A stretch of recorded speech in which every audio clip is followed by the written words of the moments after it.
নমস্কার, আমি doctor Tanmoy Mukherjee, consultant nephrologist and renal transplant physician. আজকে যে বিষয়টা নিয়ে আমি আলোচনা করব সেটা অনেক রুগী আমার কাছে জানতে চান। আসলে অনেক রুগী নয়, প্রত্যেক রুগী আমার কাছে জানতে চান, ডাক্তারবাবু আমি কতটা জল খাবো।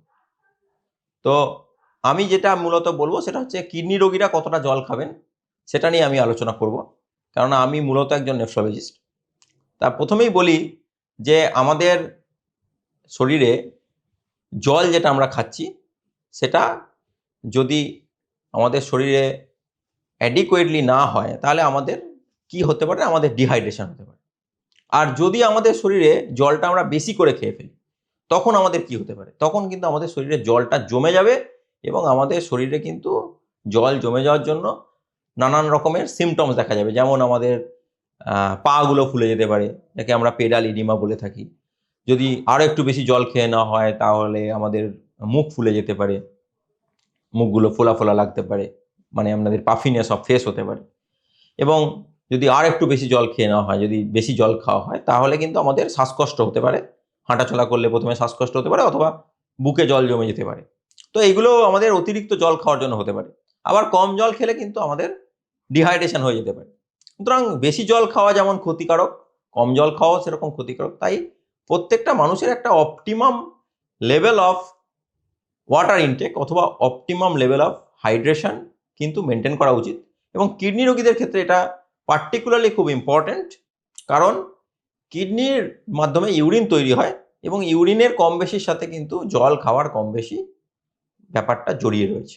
তো প্রথমেই আমি বলি যে যদি কেউ বলেন যে আমরা কতটা জল খাবো বা এই রুগী কতটা জল খাবে, এর কিন্তু এক কথায় উত্তর দেওয়া সম্ভব নয়। কারণ প্রত্যেকটা রুগী বা প্রত্যেকটা মানুষের জল খাওয়ার পরিমাণটা কিন্তু তার ইন্ডিভিজুয়াল প্রপার্টির ওপরে নির্ভর করে এবং ইন্ডিভিজুয়াল ক্যারেক্টারিস্টিক্সের ওপরে নির্ভর করে। প্রত্যেকটা মানুষের আলাদা আলাদা পরিমাণ জলের ক্যাটাগরি থাকবে, প্রত্যেকটা কিডনি পেশেন্টের ক্ষেত্রে বলছি। এর মধ্যে প্রথম যে জিনিসটা দেখতে হয় যে আপনার ইউরিন আউটপুট, অর্থাৎ আপনার সারা দিনের প্রস্রাব কতটা হচ্ছে। এটা খুব ইম্পর্ট্যান্ট একটা ফ্যাক্টর যে আপনার কতটা প্রস্রাব হচ্ছে। যদি আপনার প্রস্রাব খুব ভালো পরিমাণে হয় তাহলে আপনার জল খাওয়ার পরিমাণটা বাড়বে। আর যদি আপনার প্রস্রাব খুব কম হয় তাহলে স্বাভাবিকভাবেই আপনার কিন্তু জল খাওয়ার পরিমাণটা কিন্তু কমিয়ে দিতে হবে। কারণ আপনার প্রস্রাব কম হওয়ার সাথে সাথে যদি আপনি জল খাওয়ার পরিমাণটা বাড়াতে থাকেন তাহলে কিন্তু ফ্লুইড ওভারলোড হয়ে যাওয়ার চান্সেস বেশি।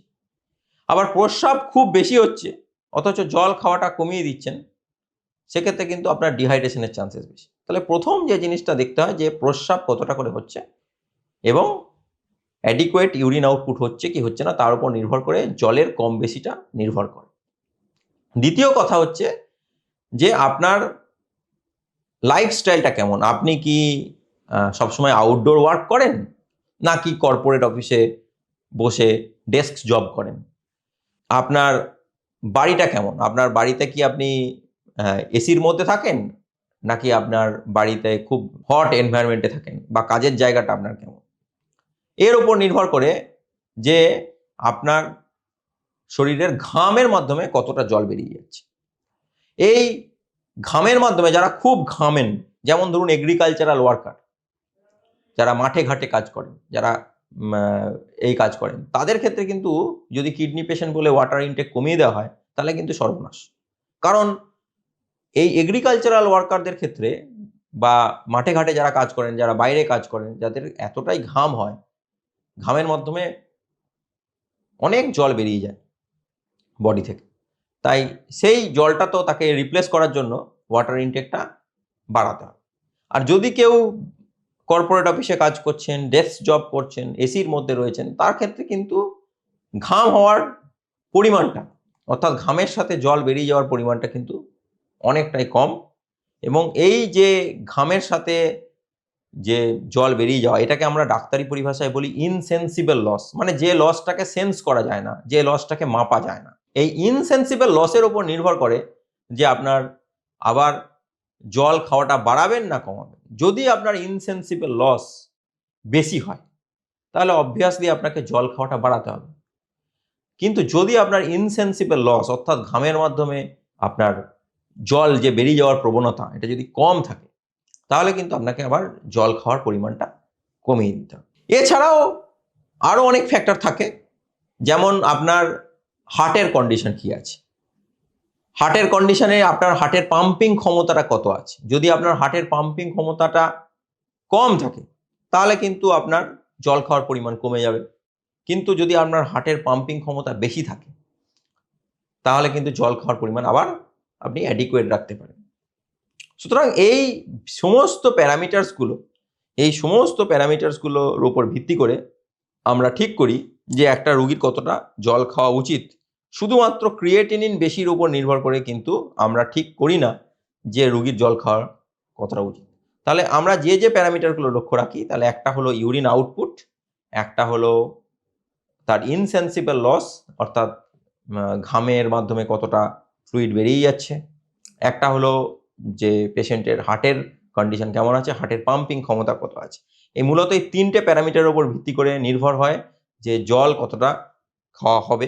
জেনারেলি আমাদের একটা ডাক্তারি শাস্ত্রে ফর্মুলা আছে যে আমাদের ইনটেক ইকুয়াল টু আউটপুট রাখতে হয়। অর্থাৎ যদি আপনার ইউরিন আউটপুট ধরুন 1 লিটার হচ্ছে, তার সাথে আপনার ঘামের মাধ্যমে 500 ml ফ্লুইড বেরিয়ে যাচ্ছে, কারণ আপনি হেভি এগ্রিকালচারাল ওয়ার্কার এবং আপনার হার্টের ফাংশন নর্মাল আছে, তাহলে আপনাকে যা ইনটেক হচ্ছে তার সঙ্গে যদি আপনার আউটপুটটাকে আমি যোগ করতে চাই, তাহলে অ্যাটলিস্ট 1.5 লিটার অ্যান্ড অ্যাবাভ জল খাওয়া উচিত। আবার যদি কারোর ইউরিন আউটপুট সারাদিনে 3.5 লিটার হয় এবং তার ঘামের মাধ্যমে জল বেরিয়ে যাচ্ছে 500-600 ml, তখন কিন্তু তার ফ্লুইড ইনটেক অর্থাৎ ওয়াটার ইনটেক এটাকে বাড়িয়ে দিয়ে 3.5 লিটার প্লাস 500-600 ml অর্থাৎ 4 লিটার বা তার আশেপাশে করতে হবে, নাহলে পেশেন্টের ডিহাইড্রেশন হয়ে যাবে। সুতরাং এর উপর ভিত্তি করে নির্ভর করে যে একটা মানুষ কতটা জল খাবেন কি খাবেন না।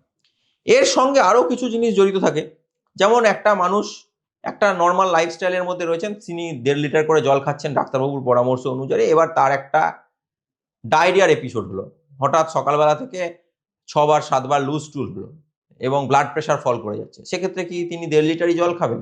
অবশ্যই না। এক্ষেত্রে তিনি সেই দিনের জন্য তার ফ্লুইড ইনটেকটা বাড়িয়ে দিতে হবে, সেই দিনের জন্য তাকে ওআরএস খেতে হবে, সেই দিনের জন্য তার ফ্লুইড ইনটেকটাকে অবশ্যই বাড়াতে হবে। তো এইভাবে এটাকে কাস্টমাইজ করতে হয় যে কোন সিচুয়েশনে আপনি আছেন এবং আপনার এখন জলের রিকোয়ারমেন্ট কতটা রয়েছে বডিতে, তার উপর নির্ভর করে এটাকে কাস্টমাইজ করতে হয়। শুধুমাত্র ক্রিয়েটিনিন বেশি দেখে যদি ফ্লুইড রেস্ট্রিকশনস করা হয় তাহলে কিন্তু উল্টে ক্ষতিও হতে পারে, এবং যদি ক্রিয়েটিনিন কম বা বেশি দেখে যদি ফ্লুইড বাড়িয়ে দেওয়া হয় তাহলেও কিন্তু তার ফ্লুইড ওভারলোড হতে পারে, তার হার্ট এবং লাংসের কন্ডিশনের উপর নির্ভর করে। সুতরাং কিডনি রোগীরা কতটা জল খাবেন এই উত্তর এক কথায় দেওয়া পসিবল নয়। কিডনি রোগীরা তাদের ইউরিন আউটপুট অনুসারে, তাদের ওয়ার্ক প্লেসের ক্যারেক্টারিস্টিক্স অনুসারে এবং তাদের হার্টের ফাংশন কেমন আছে, এই 3টে জিনিস মিলিয়ে ঠিক করবেন তাদের জলের পরিমাণ কতটা হওয়া উচিত। কোনো পেশেন্টের ক্ষেত্রে লিবারাল ফ্লুইড ইনটেক করা হয়, যেমন পার্টিকুলারলি যে সমস্ত পেশেন্ট পলিউরিক পেশেন্ট যাদের ইউরিন আউটপুট প্রিজার্ভড আছে তাদের ক্ষেত্রে। আবার কোনো পেশেন্টের ক্ষেত্রে ফ্লুইড রেস্ট্রিকশন করে দেওয়া হয়, যাদের পায়ে জল জমে যাচ্ছে, ইউরিন আউটপুট কম থাকছে, শ্বাসকষ্ট হচ্ছে, সেই সমস্ত পেশেন্টের ক্ষেত্রে। আশা করি কিছুটা বোঝাতে পারলাম। ধন্যবাদ।